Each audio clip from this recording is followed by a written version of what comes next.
nga ni Shaira ang lahat na kinakailangan magkaroon sila ng dinner date ni Jordan para mabutan sila ni Christy sa restaurant. Habang si Christy naman ay papunta na sa location kung saan nag-dinner date sina Jordan at Shaira na may halong kabang nararamdaman. Noong aalis na sana si Jordan, hinalikan siya ni Shaira at nakita ito ni Christy. Nadurog ang puso ni Christy sa kanyang nasaksihan. Sinabihan niya sina Jordan at Shaira na isa itong mga taksil. Dito na nga inamin ni Shaira kay Christy na hindi lang silang magkarelasyon ni Jordan kundi mag-asawa pa dahil kasal na silang dalawa.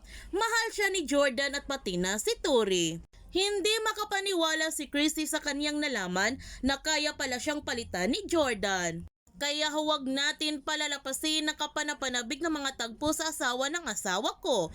Kung bago ka pa channel ko, don't forget to like, subscribe, ang click notification bell para palagi kang updated sa mga videos in-upload ko. Thank you for watching and God bless everyone!